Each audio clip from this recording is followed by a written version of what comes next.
Have you ever loved someone so deeply that you gave away the only thing you had left, only to hear them later say they never knew you? If you've ever sacrificed everything for your child, stay with me. Because this isn't just a story about poverty or success. It's about a mother whose greatest gift became the reason her own daughter erased her from her life. And by the time the truth finally came out, one tiny ring had become worth more than every dollar in the world. The first time I slipped my wedding ring onto my finger, I was only 22. It wasn't expensive. There were no sparkling diamonds. Just a thin gold band with our initials engraved inside.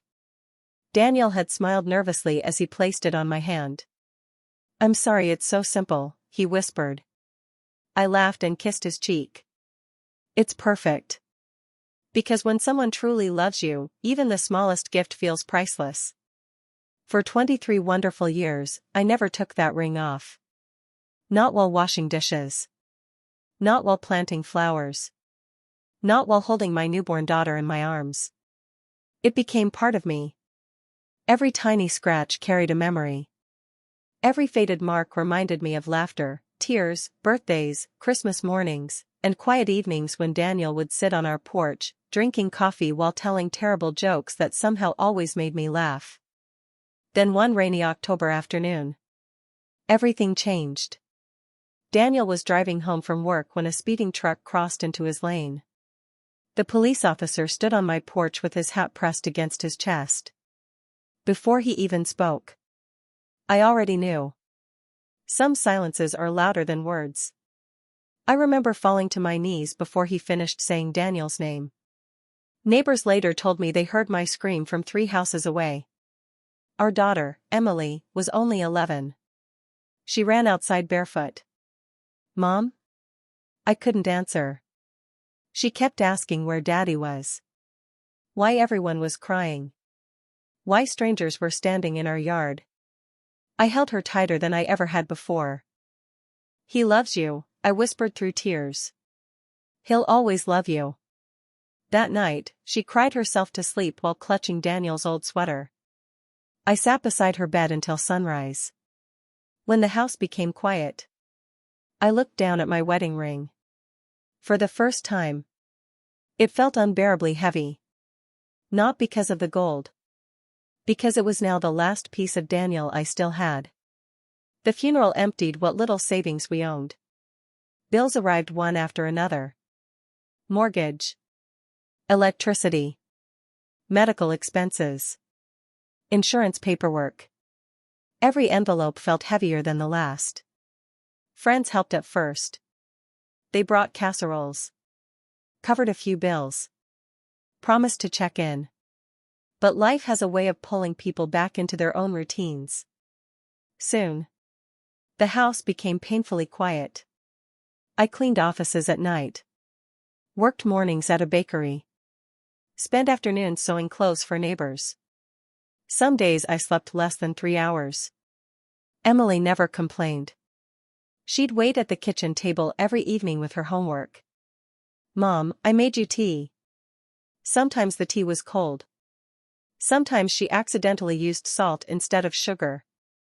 We always laughed anyway. Those little moments kept me alive. Years passed. Emily grew taller.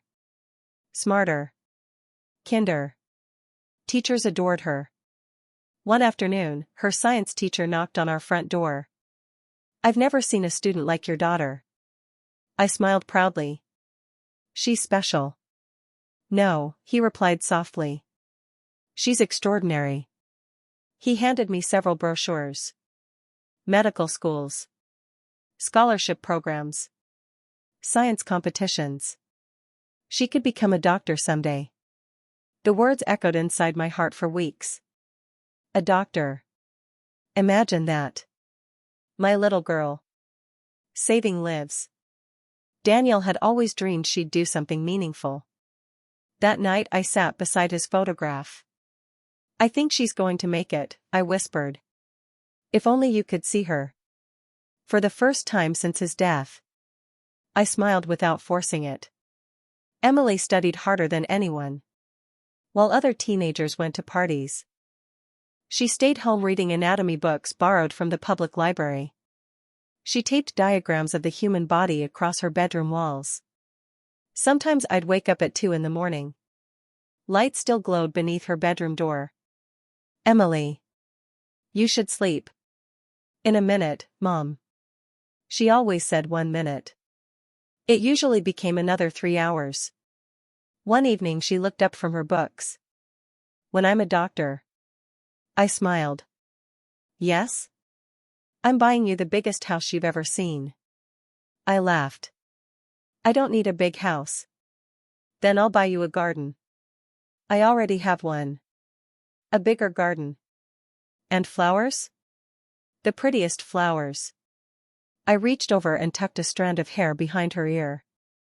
"I don't need flowers either." She frowned. "What do you want then?"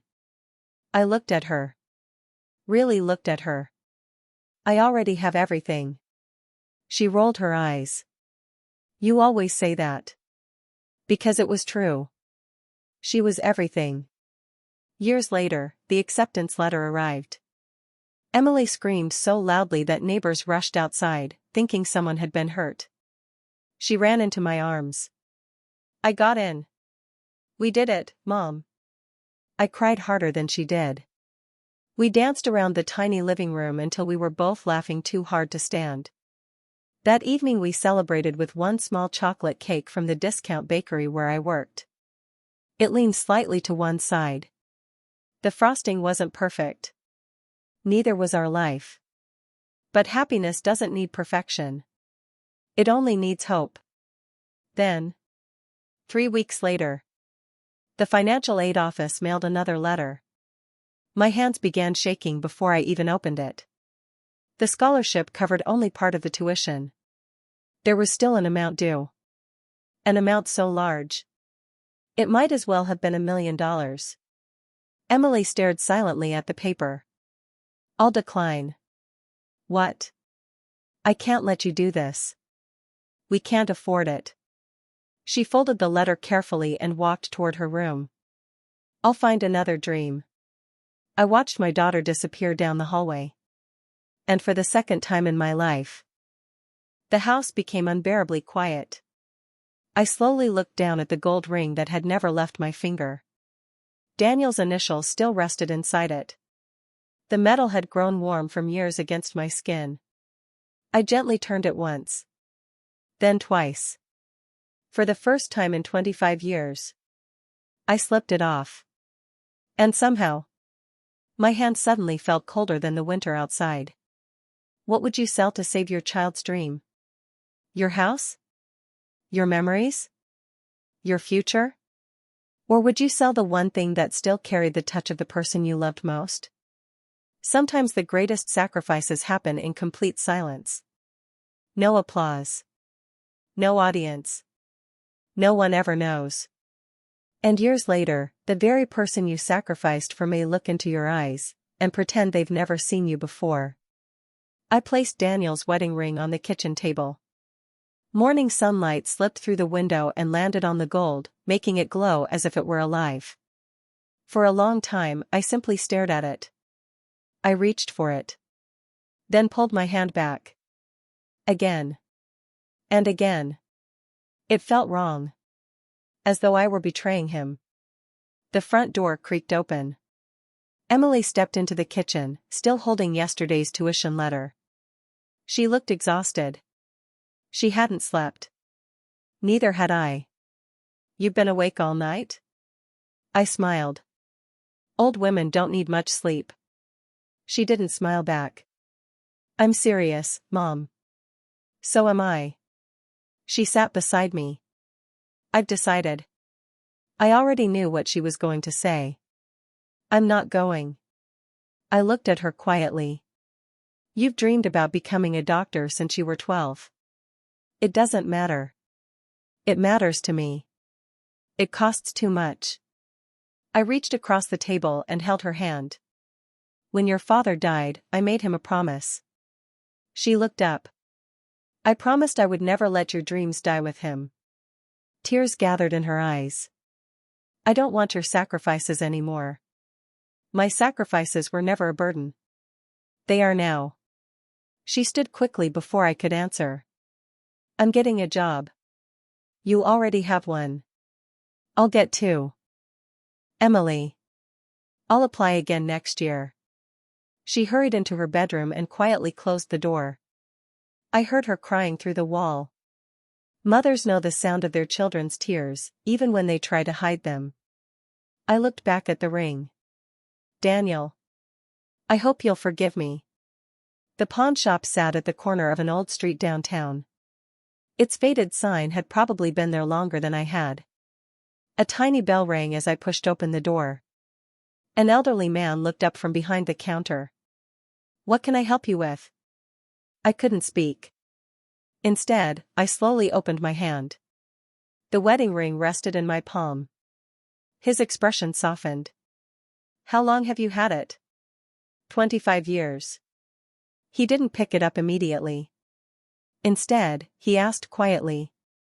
Your husband's? I nodded. He passed away. I'm sorry. So am I. He examined the ring carefully. The engraving is beautiful. I smiled through trembling lips. He carved those initials himself because we couldn't afford professional engraving. The old man turned the ring over gently. This isn't worth much because of the weight. I understand. But. He paused. It's worth a great deal to you. I laughed softly. You can tell? I've owned this shop for 40 years. He looked directly into my eyes. I know the difference between people selling jewelry and people selling memories. For a moment, I almost reached across the counter to take it back. Almost. What do you need the money for? My daughter. He nodded as though that explained everything. It usually is. He wrote a number on a piece of paper. It wasn't enough. Not even close. I thanked him anyway. He looked surprised. You aren't angry? No. I wish I could offer more. I know. I picked up the ring. I'll try somewhere else. As I reached the door, his voice stopped me. Ma'am? I turned. I lost my wife 12 years ago. I waited quietly. I still wear my ring every day. He touched the gold band on his own finger. If I had to sell it to save our daughter. He swallowed hard. My wife would have handed it to me herself. Neither of us spoke again. I walked outside with tears blurring the street. Over the next 3 days, I visited 6 jewelry stores, 5 pawn shops, 2 antique dealers. Every offer felt too small. Every conversation ended the same way. It's sentimental. It has little resale value. I'm sorry. Finally, one jeweler studied the ring under a bright lamp. Where did you get this engraved? My husband did it. He smiled. He had steady hands. He repaired watches. I can tell. He looked at me carefully. May I ask why you're selling it? My daughter was accepted into medical school. And? We can't pay. Without another word, he removed his glasses. He stood. Walked into the back room. Several minutes passed. When he returned, he placed an envelope on the counter. I frowned. This is much more than the ring is worth. I know. There must be a mistake. There isn't. I can't accept charity. He smiled kindly. It isn't charity. What is it? My mother cleaned houses. I listened. She sold every piece of jewelry she owned so I could study. His eyes became distant. She's gone now. He gently pushed the envelope toward me. If someone once believed in me, allow me to believe in your daughter. My hand shook. I don't know how to thank you. You already have. I have? You reminded me of my mother. I couldn't stop crying. Before leaving, I placed the ring on the counter one final time. I ran my thumb across Daniel's initials. I'll miss you. For just a second. I imagined hearing his voice. It's only gold, Grace. Our daughter is forever. I smiled through my tears. I know. Then I walked away. Without looking back. The next afternoon, I came home carrying the envelope. Emily was sitting at the kitchen table filling out applications for part-time jobs. Fast food restaurants. Gas stations. Supermarkets. She looked up. I found another scholarship. I placed the envelope in front of her. She frowned. What's this? Open it. She slowly pulled out the money. Her face turned pale. Mom. It should cover the first year. She stared at me. How? I had something valuable. What? Oh. I forced a smile. Just an old piece of jewelry. She looked relieved. I thought you borrowed money. I'd never bury us in debt. She threw her arms around me so tightly I could barely breathe. I'll pay you back. You don't owe me anything. I owe you everything. If only she knew. That night, while she packed for medical school, I stood in front of the bathroom mirror. Out of habit, my fingers reached for the wedding ring that had rested on my hand for 25 years. There was nothing there. Just a pale circle where the gold had protected my skin from the sun. I quickly lowered my hand before Emily walked in. She noticed anyway. Mom? Yes? Weren't you wearing your ring yesterday? For a single heartbeat. Time stopped. I smiled as naturally as I could. Oh. It finally became too loose. So where is it? I hesitated. Then whispered the smallest lie I had ever told. I put it somewhere safe. Emily smiled. Good. Dad would have wanted you to keep it forever. She kissed my forehead and returned to packing. The bedroom door closed. I pressed my empty hand against my chest. And for the first time since Daniel died, I realized that losing him all over again hurt even more the second time. Have you ever watched someone you love slowly climb toward the stars, while you quietly disappeared into the shadows? Sometimes success doesn't change people overnight. It happens one small step at a time. One missed phone call. One forgotten promise. One visit postponed until next month. And before either of you realizes it, you're living in two completely different worlds. This is where our story begins to break in ways neither mother nor daughter could ever imagine. The morning Emily left for medical school, the whole town seemed brighter. Neighbors gathered outside our little house with homemade cookies and hugs. Mrs. Parker from across the street wrapped Emily in a tight embrace. Our little doctor. Mr. Jenkins proudly handed her an old fountain pen. It brought me luck during 40 years of teaching. Emily laughed. I'll treasure it. Everyone believed the same thing. She wasn't just leaving for college. She was carrying all of our hopes with her. I helped load her 2 old suitcases into the bus. They were faded and scratched. One of them still had a broken zipper held together with a safety pin. Emily noticed me looking at it. When I become a doctor. She smiled. The first thing I'm buying you is matching luggage. I laughed. I've survived with this one for 15 years. It deserves retirement. So do I. She wrapped her arms around me. I'll make you proud. I kissed her forehead. You already have. The bus driver called for the last passengers. Emily climbed aboard.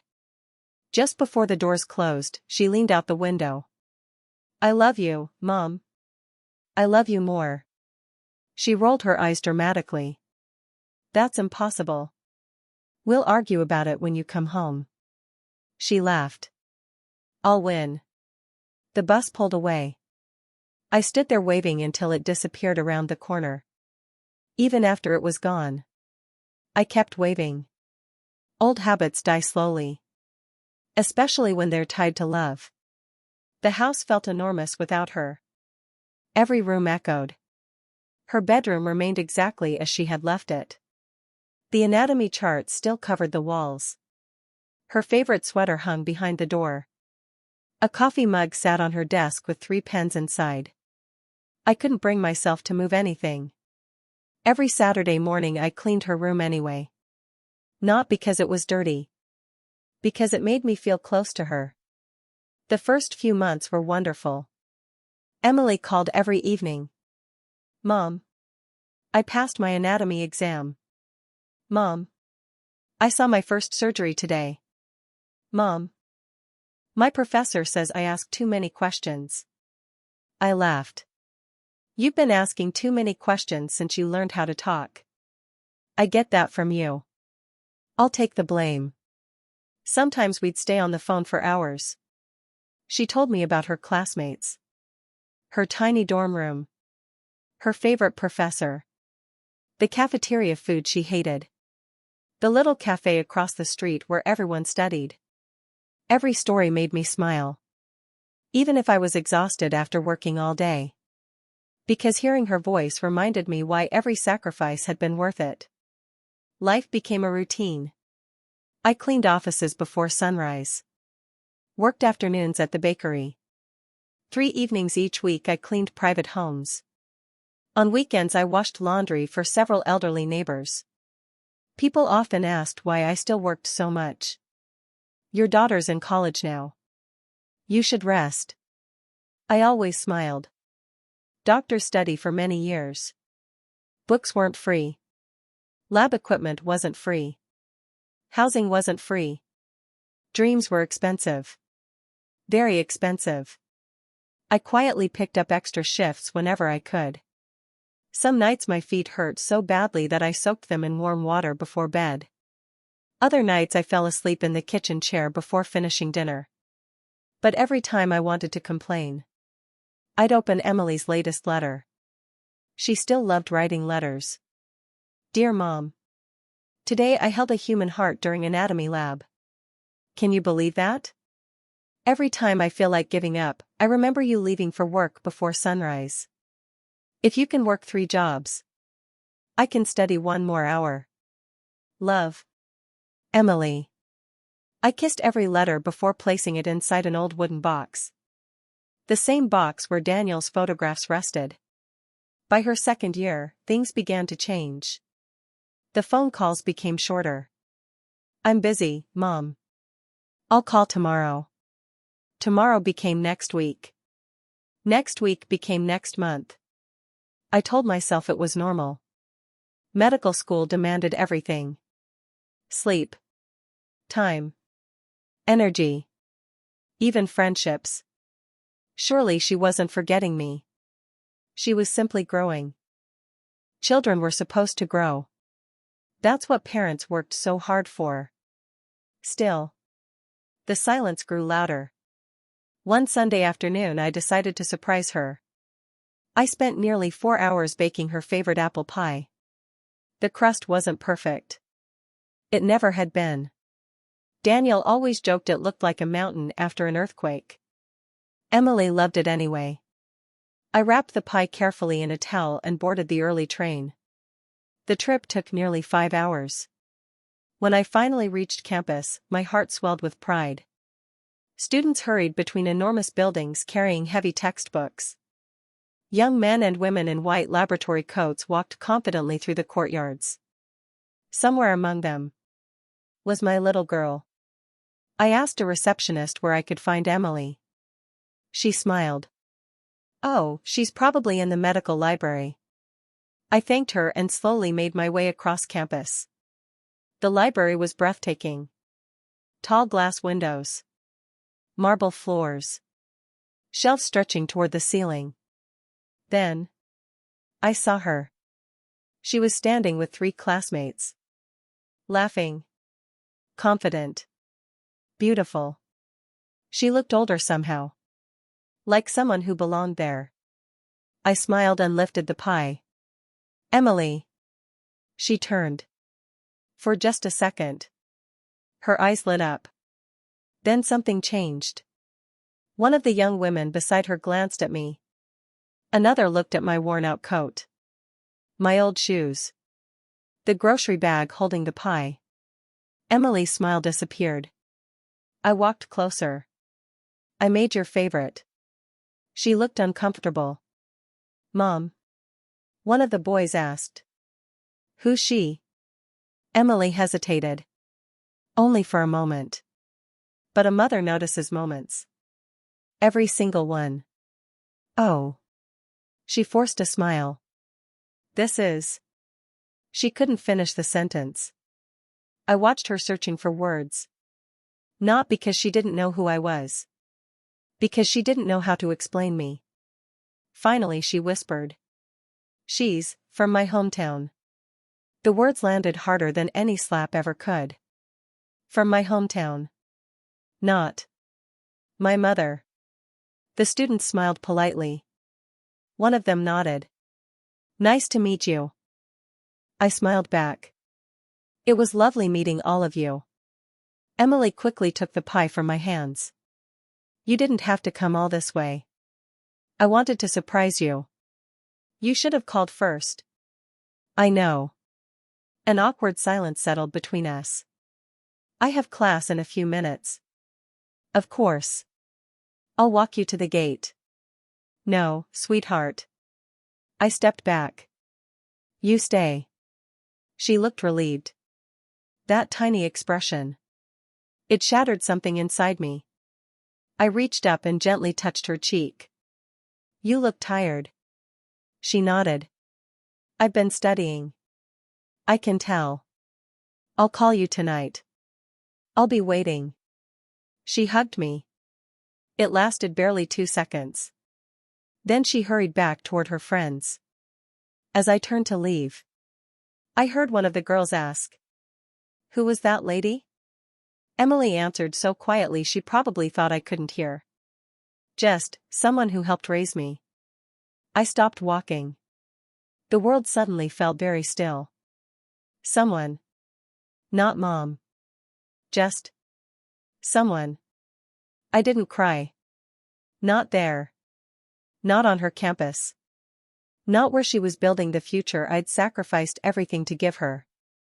I waited until I was alone on the train home. Only then did I open the now empty grocery bag, hold it tightly against my chest, and quietly wonder when my daughter had started finding it easier to erase me than to introduce me. How does a mother disappear from her own child's life? Not all at once. Not with one cruel sentence. It happens slowly. One unanswered phone call. One cancelled visit. One holiday spent somewhere else. One introduction where Mom becomes someone I know. And the hardest part? The mother still waits by the window every evening, believing tomorrow will be different. The train reached my little town just after sunset. The streets were almost empty. A cool breeze carried the smell of fresh bread from the bakery where I had worked for nearly 15 years. I walked home with slow steps. The grocery bag still hung from my wrist. The pie plate inside was empty. Emily had kept the pie. She hadn't kept me. When I unlocked the front door, the silence greeted me before anything else. I placed my coat on the chair. Set the empty pie plate in the sink. Then I walked into the living room. Daniel's photograph still stood on the old wooden shelf. His smile had never changed. I sat in front of it. For several minutes. I said nothing. Finally, I whispered. I think she was embarrassed. The room remained quiet. I know she's under pressure. I smiled sadly. She's surrounded by wealthy students now. They wear expensive clothes. They drive beautiful cars. They probably never worried about paying an electric bill. I looked at our old family photograph. Emily was 7 years old. She was sitting on Daniel's shoulders, laughing so hard her tiny hands were buried in his hair. I'll give her time. I nodded to myself. She's still the little girl who promised to buy me a bigger garden. The words comforted me. At least for that night. Weeks passed. Then months. Emily still called. But never for long. Hi, Mom. Everything okay? Yes. Classes are busy. I'm studying. I have to go. I love you. I love you too. Click. Every conversation ended before I had the chance to ask how she was really doing. I began writing letters instead. Long letters. I told her about the roses blooming behind the house. About Mrs. Parker finally adopting the stray cat she'd been feeding for years. About the bakery hiring a young boy who reminded me of her father. I even slipped $20 into every envelope. Sometimes 10. Sometimes only 5. It wasn't much. But I knew medical students lived on coffee and instant noodles. A little extra money could mean one decent meal. Every letter ended exactly the same way. Remember to sleep. Remember to eat. Remember that no matter how far away you are, there is always someone praying for you every single night. Weeks later, the envelopes came back. Unopened. Stamped with bright red letters. Return to sender. I stared at the words for a long time. Perhaps she had changed dormitories. Perhaps the address was wrong. I convinced myself there had to be a simple explanation. There always is. Until there isn't. One afternoon my old flip phone rang while I was dusting shelves in an office building. I hurried to answer. Emily? No. A cheerful female voice replied. This is Sarah. I'm one of Emily's classmates. Oh. I smiled. How is she? She's fine. I found your number in her emergency contacts. My heart skipped. Is she all right? Yes. She left her white coat at the library. I just wanted to let her know. I'll tell her. Sarah laughed. She's impossible to catch these days. Always surrounded by people. I smiled proudly. She always made friends easily. There was a short silence. Then Sarah asked. Can I ask you something? Of course. Are you really Emily's mother? I laughed softly. Last time I checked.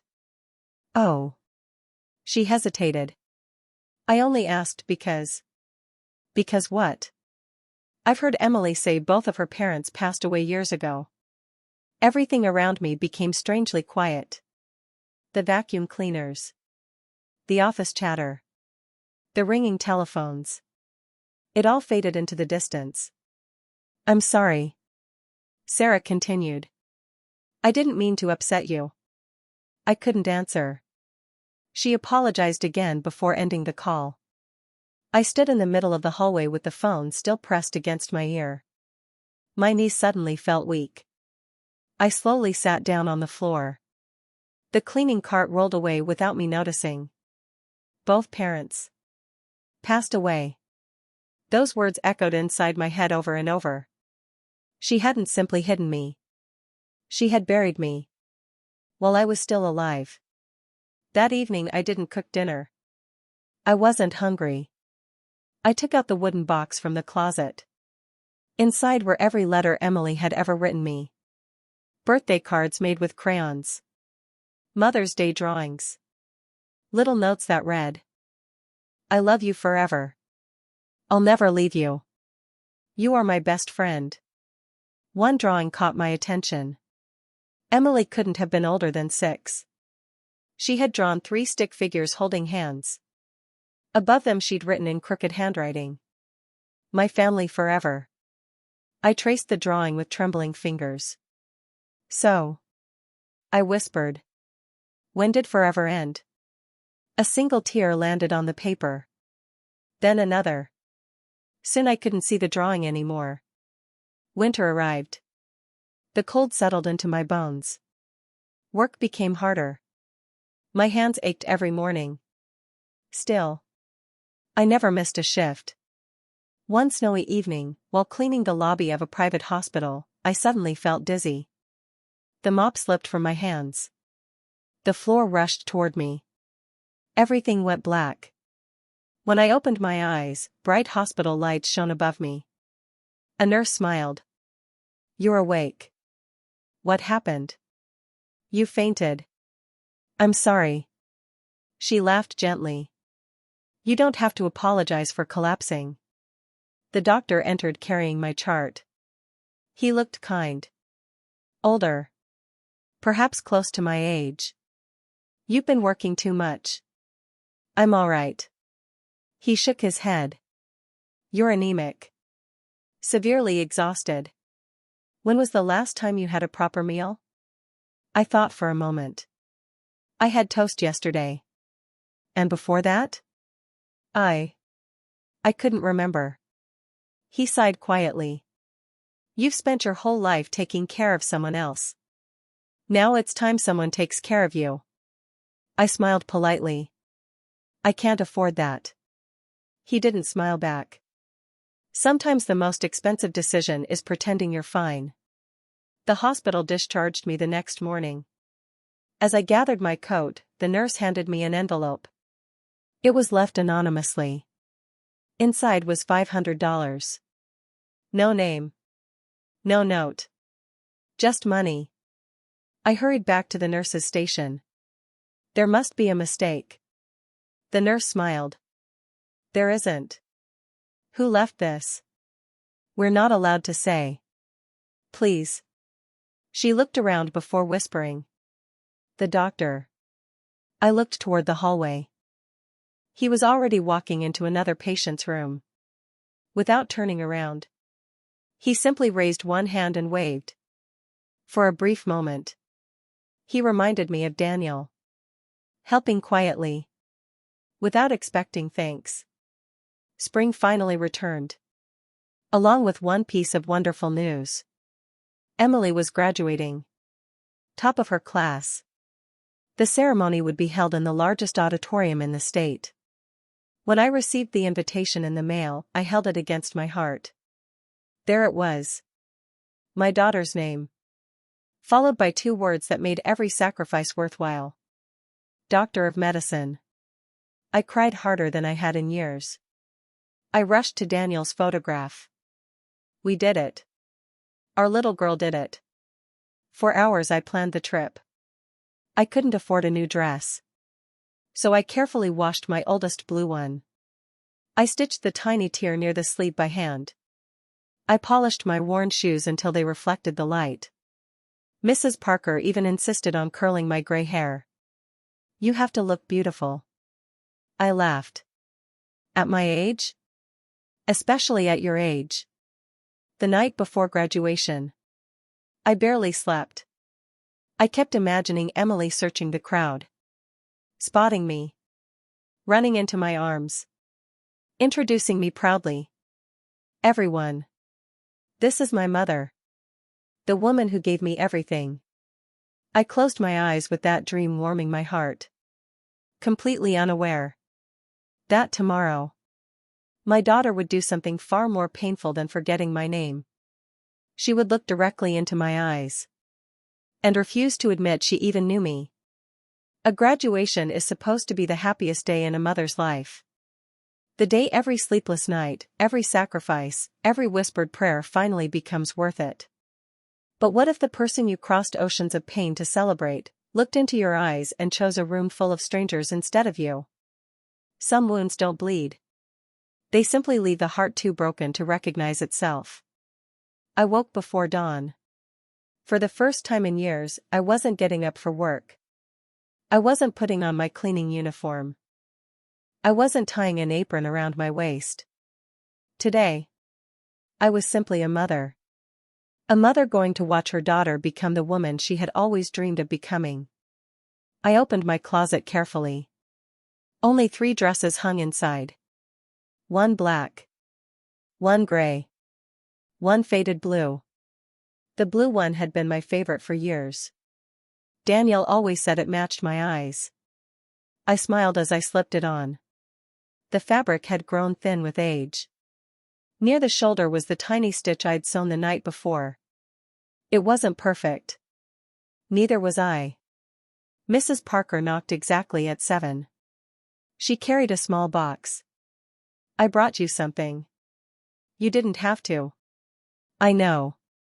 Inside was a pearl brooch. Simple. Elegant. It belonged to my mother.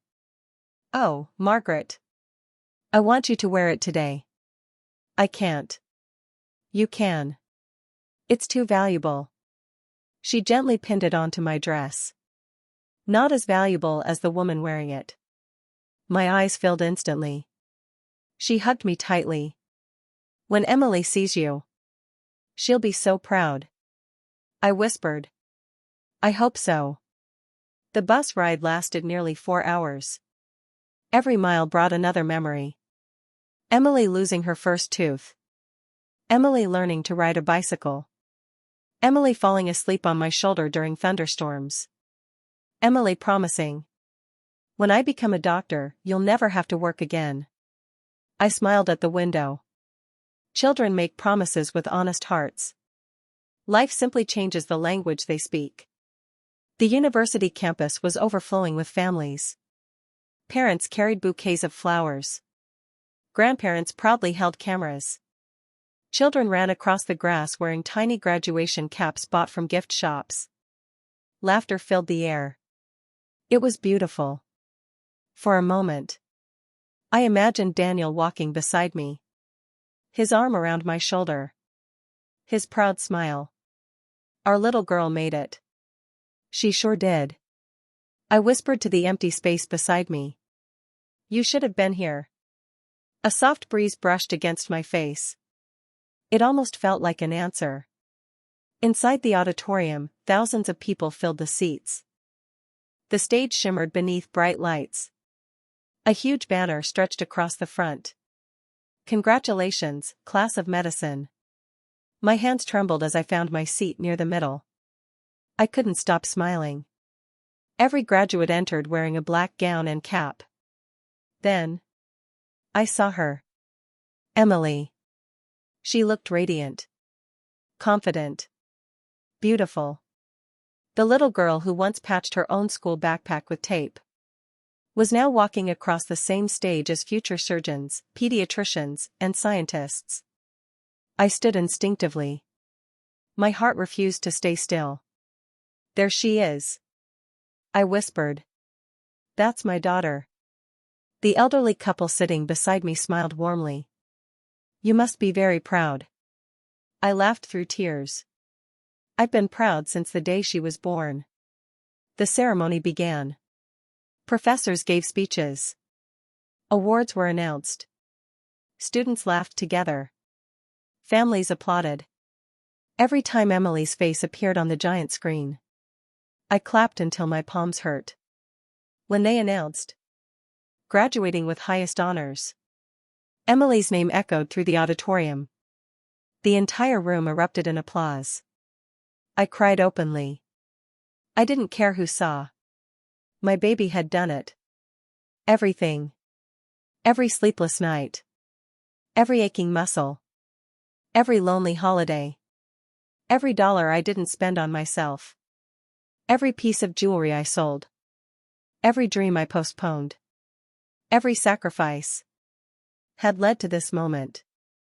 I quietly whispered. Thank you, Daniel. After the ceremony, families poured outside for photographs. Flowers. Laughter. Tears. Hugs. Everywhere I looked, parents embraced their children. I searched through the crowd until I spotted Emily standing near the medical building. She was surrounded by classmates. Many of them wore expensive suits. Elegant dresses. Luxury watches sparkled beneath the afternoon sun. Several older couples were introducing themselves to one another. Doctors. Hospital directors. Successful business owners. I smoothed my blue dress. Took a deep breath. And walked toward my daughter. She saw me immediately. For one beautiful second. Her eyes softened. Just like they used to when she was little.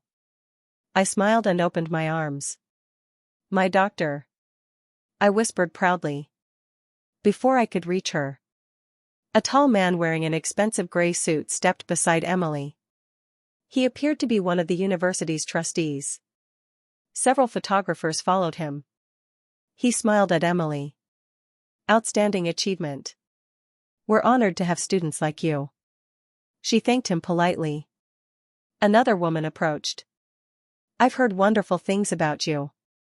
Emily smiled again. More people gathered around her. Then, someone noticed me. A woman carrying a bouquet looked toward Emily. "Is she with your family?" Emily froze. Everything around us seemed to stop. I waited. Certain she would smile. Certain she would say, "Yes. My mother." Instead, she looked directly into my eyes. The same eyes I had kissed through fevers. The same eyes I had watched close every night before bed. The same eyes that once searched for me whenever she was afraid. She looked at me. Then back at the woman. And quietly said, I don't know her." The words struck harder than lightning. For a heartbeat, I couldn't breathe. Surely, I had misunderstood. The woman frowned. "Oh. I'm sorry." She smiled awkwardly at me. I thought perhaps. Emily interrupted gently. "No. I've never met her." The world disappeared. The voices. The cameras. The laughter. Everything became distant. I stood completely still, holding the small bouquet of white lilies I had bought with nearly a week's wages. Emily looked away from me, as though I truly were a stranger. One of the photographers stepped closer. "Ma'am, I think you're blocking the family photo." Blocking the family photo. I slowly looked around. Parents stood beside their children. Grandparents hugged graduates. Brothers and sisters laughed together. Families. Everywhere. Except mine. My voice barely came out. "I'm sorry." I stepped backward. Someone accidentally bumped into me. The bouquet slipped from my hands. White lilies scattered across the pavement. One flower landed beside Emily's shoes. She looked down at it. For the smallest moment, I thought she might bend down. Pick it up. Look at me. Say, "Mom." She didn't. A young security guard approached politely. "Ma'am, I need to ask you to move." His voice wasn't cruel. Just professional. He believed what he'd been told. That I was an unknown woman interrupting the celebration. I nodded slowly. Of course. I knelt with trembling hands to gather the crushed flowers. One lily had snapped completely in half. Its white petals trembled in the wind. Just like my hands. As I stood, I looked at Emily one final time. She never met my eyes. Not once. I turned away. Each step felt heavier than the last. Behind me, the cameras flashed. People laughed. Someone shouted, "Smile." And my daughter, the little girl for whom I had sold the last piece of her father, smiled for the photograph. Without her mother. Without ever knowing. That hidden inside my old purse, folded carefully beside the empty jewelry box that once held my wedding ring, was the faded pawn receipt.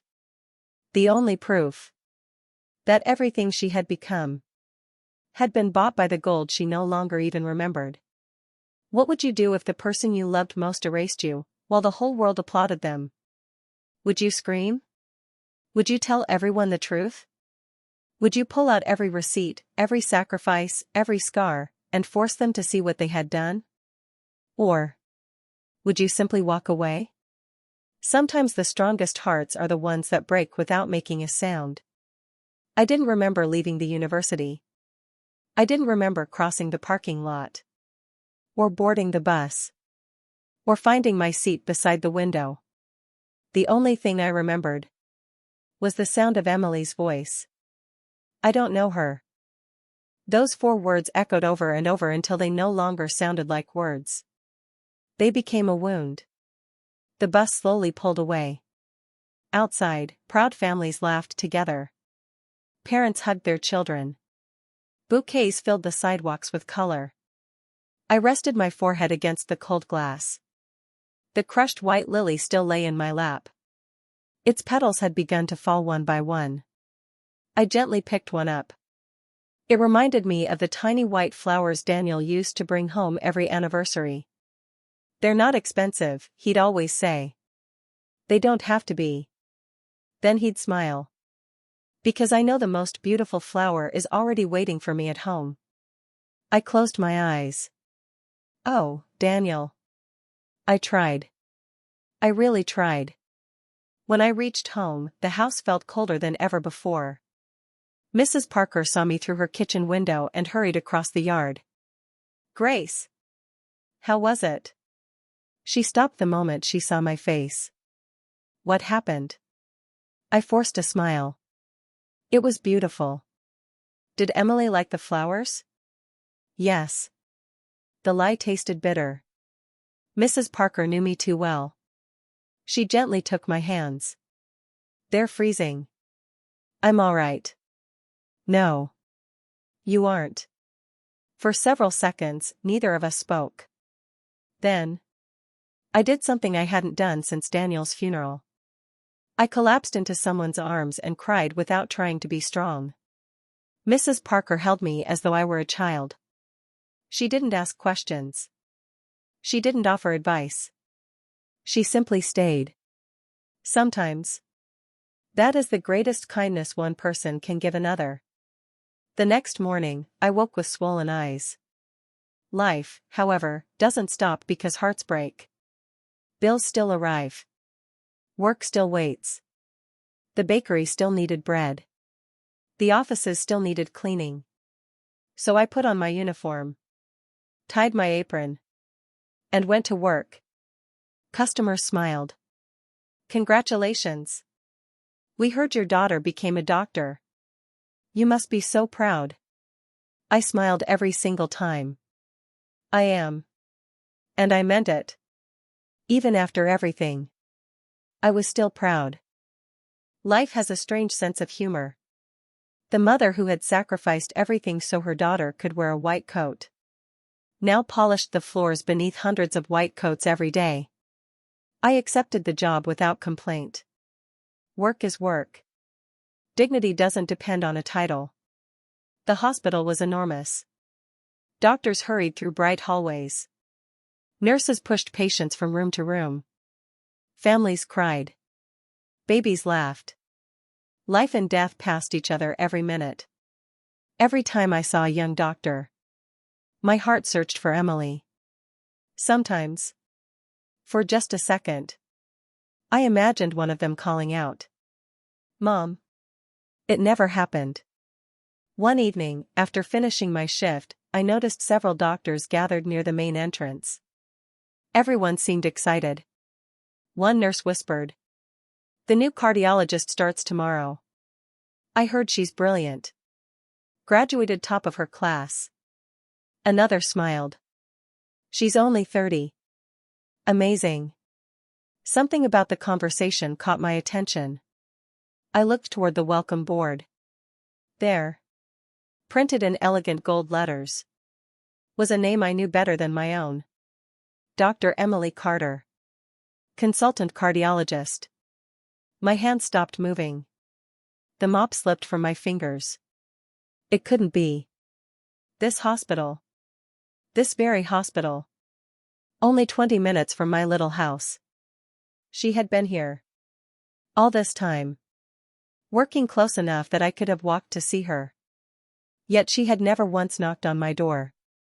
Never once called. Never once asked, "Mom, how are you?" I stood there staring at her name until one of the nurses smiled at me. "Beautiful, isn't it?"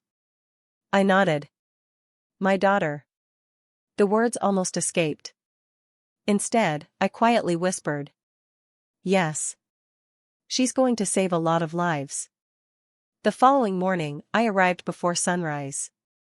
As always, I pushed my cleaning cart through the main lobby. The automatic doors opened. Doctors entered one after another. Then, a sleek black luxury car stopped outside. A chauffeur stepped out. Opened the rear door. Rachel. The nurse turned. It was Dr. Harrison, the senior physician who had treated me months earlier after I collapsed. He glanced at the faded paper. His eyes narrowed. Pawn receipt? He wasn't trying to pry. He was simply curious. I quickly reached for it. It's nothing. But age had made my fingers slower. The paper unfolded before either of us could stop it. The words were suddenly visible. 1 gold wedding band. Custom engraved. Sold to cover first-year medical tuition. Dr. Harrison looked at me. Then at the receipt. Then back at me again. His expression changed. You sold your wedding ring. His voice became softer. To pay someone's tuition? I looked down. It was a long time ago. Whose tuition? I smiled with quiet pride. My daughter's. What does she do now? I laughed gently. She's a doctor. What hospital? I hesitated. This one. His eyes widened. What is her name? For a moment, I considered lying. Instead I whispered. Emily. Dr. Emily Carter. Silence. The hallway suddenly felt too small. Dr. Harrison slowly looked toward the elevators where Emily had disappeared only minutes earlier. Then he looked back at me. You mean? I nodded. Yes. She doesn't know? Oh. I smiled sadly. She knew. His jaw tightened. But she. I gently interrupted him. Please. Don't judge her. Life changes people. Pressure changes people. I don't want anyone thinking badly of my daughter. Dr. Harrison stared at me as though he couldn't believe what he was hearing. Even now. After everything. I was still protecting her. That afternoon, the hospital cafeteria buzzed with excitement. Everyone wanted to meet the brilliant new cardiologist. Emily sat with several department heads. She laughed politely. Answered questions. Accepted congratulations. Across the room, I quietly wiped tables after lunch. Neither of us looked at the other. Or at least, I thought neither of us did. When I turned to return the cleaning supplies, I noticed someone watching me. Dr. Harrison. He hadn't taken his eyes off me for several minutes. Then, he stood. Walked directly toward Emily. I couldn't hear what he said. But I saw Emily's smile disappear. She looked toward me. Then quickly shook her head. Dr. Harrison frowned. Emily stood abruptly. The conversation ended. She walked away before anyone else noticed. I sighed quietly. No. I whispered. Please don't make this harder for her. The following week, the hospital announced its annual charity gala. Doctors, donors, trustees, and local media would all attend. The event celebrated physicians who had made extraordinary contributions to the community. Cleaning staff worked overtime preparing the grand ballroom. Fresh flowers lined every table. Crystal chandeliers sparkled overhead. I polished the wooden floor until it reflected the lights like water. Rachel, the young nurse, smiled at me. You should come tonight. I laughed. In this uniform? No. As our guest. I don't belong there. She looked around before quietly saying. You belong here more than many people who'll be sitting at those tables. I smiled. What a sweet thing to say. I mean it. That evening, after finishing my shift, I slipped out the back entrance. I had no reason to stay. The gala wasn't for people like me. Outside, rain had begun to fall. Not heavy. Just enough to make the sidewalks shine. I pulled my old coat tighter and started walking home. Halfway down the street, I heard tires screech. A loud crash shattered the quiet night. People screamed. I turned instinctively. A small car had collided with a delivery truck at the intersection. Without thinking, I ran. Years of aching knees didn't matter. Someone inside needed help. Smoke drifted from the crushed vehicle. A little boy, no older than 7, cried from the back seat. "Mom! Mom!" The driver's door was jammed shut. Several bystanders froze in panic. I grabbed a metal rod lying near the curb. Together with another man, we forced the rear door open. "It's okay, sweetheart. We've got you." The little boy clung to my neck, trembling violently. "Don't leave my mommy." "I won't." The woman in the driver's seat was unconscious. Blood trickled down her forehead.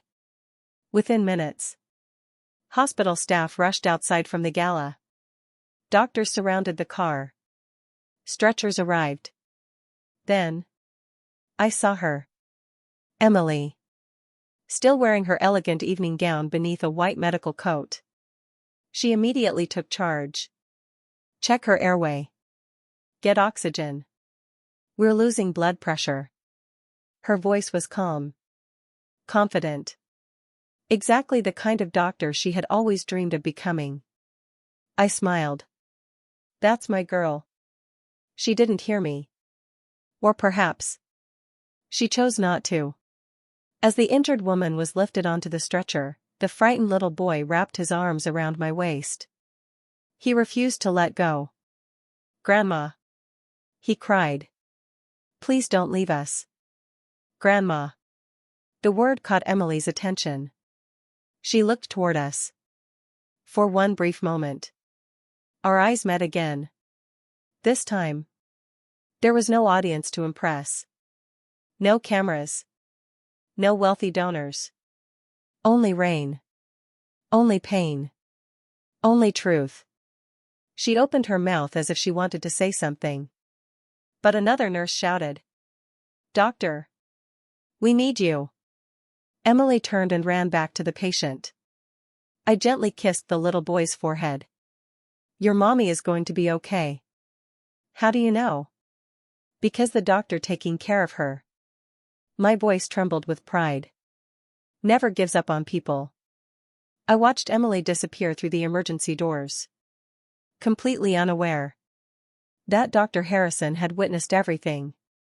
He had seen the frightened child call me grandma. He had seen me run toward danger without hesitation. And resting inside the pocket of his suit was my old pawn receipt. Along with a decision that would change my daughter's life forever. Before this story ends, I want you to imagine one last thing. Imagine standing in a room filled with people who admire you. They call you successful, brilliant, extraordinary. Then one stranger tells them the truth. Not to shame you, but to remind everyone that no one reaches the top alone.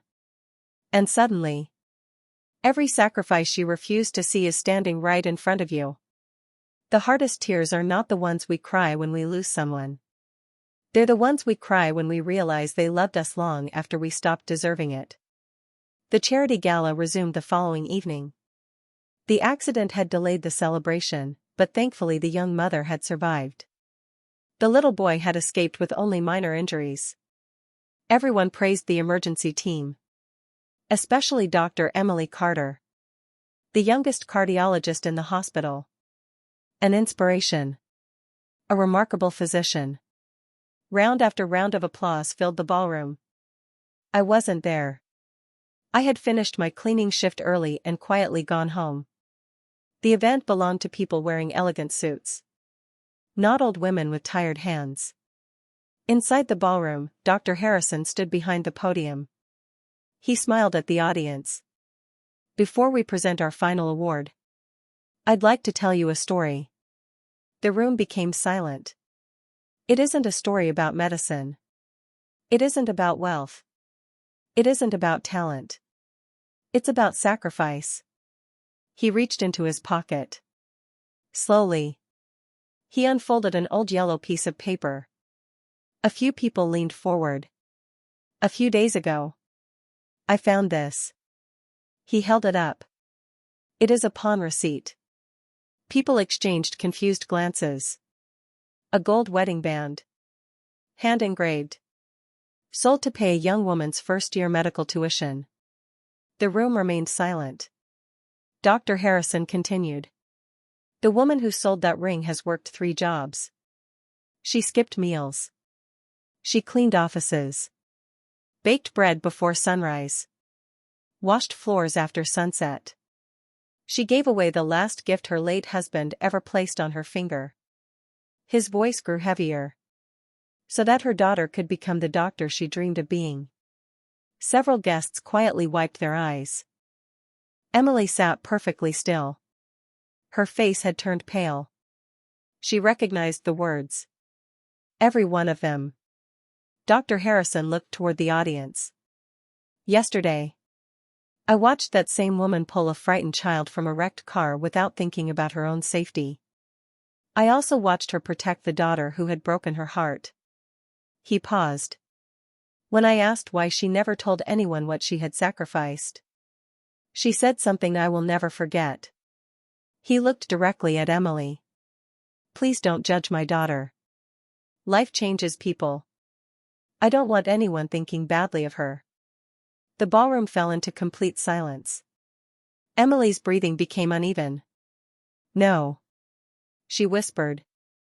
No. Memories came crashing back. Her father placing the simple gold ring on Grace's finger. Her mother turning that ring absent-mindedly whenever she missed Daniel. The pale circle on her mother's hand. The lie. I put it somewhere safe. The old blue dress. The stitched sleeve. The crushed white lilies. The empty grocery bag. The smile that never disappeared. Even when she had said, I don't know her. Emily covered her mouth. A sob escaped before she could stop it. She stood so suddenly that her chair fell backward. I have to go. Without another word. She ran. Not toward reporters. Not toward donors. Not toward applause. She ran toward the only place that had ever truly been home. It was nearly 10 o'clock when someone knocked on my front door. I had already changed into my old sweater. A kettle whistled softly in the kitchen. I assumed it was Mrs. Parker. When I opened the door, time stopped. Emily stood there. Rain soaked her hair. Her mascara had been washed away by tears. She looked exactly like the little girl who used to run home after falling off her bicycle. Except now. The wound wasn't on her knees. It was somewhere much deeper. Neither of us spoke. She looked at my hands. At the place where my wedding ring had once rested. Then she collapsed. Not because she was weak. Because her legs could no longer carry the weight of what she had done. She wrapped both arms around my waist. Holding me tighter than she had since she was 11 years old. I'm sorry. The words broke apart between sobs. I'm so sorry. I remembered. I remembered everything. Her shoulders shook violently. I lied. I erased you. I erased Dad. I erased the woman who gave me my whole life. She couldn't breathe. She cried so hard that every sentence shattered before it was finished. I traded you. For people who didn't even love me. I gently stroked her hair. The same way I had when she was a little girl afraid of thunderstorms. Look at me. She couldn't. I don't deserve to. Emily. Slowly. She raised her tear-filled eyes. I have something to tell you. I know. You don't have to forgive me. No. I smiled through my own tears. That's not it. She waited. I forgave you. The moment you walked away. Emily let out a cry unlike anything I had ever heard. Not loud. Not dramatic. Just the sound of a heart breaking because it finally understood the love it had almost lost forever. The next morning, Emily drove me somewhere without telling me where we were going. When the car stopped, I looked up. It was the old jewelry store. The same one where I had sold Daniel's wedding ring years ago. The elderly jeweler was still there. Older now. His hair almost completely white. He smiled politely. "Can I help you?" Emily placed the faded pawn receipt on the counter. "I know this is impossible. But..." She could barely continue. "Do you still have it?" The old man adjusted his glasses, studied the receipt, then quietly disappeared into the back room. Several long minutes passed. Finally, he returned carrying a tiny velvet box. My heart stopped. "No one ever bought it," he said softly. "I couldn't bring myself to sell it." Emily burst into tears again. The jeweler opened the box. There it was. The simple gold ring. Its tiny scratches. Its faded shine. Daniel's hand-carved initials still hidden inside. Emily picked it up with trembling fingers. Then she turned toward me. "Mom. I know I don't deserve this moment. But if you'll let me." She gently took my left hand. The same hand that had been empty for so many years. With tears streaming down both our faces, she slipped the ring back onto my finger. It fit perfectly. As though it had been waiting all those years to come home. I kissed her forehead. Just as I had done thousands of times before. "Welcome home, sweetheart." 6 months later, the hospital unveiled a new wing dedicated to families who could not afford medical care. Above the entrance hung a bronze plaque. People stopped to read it every day.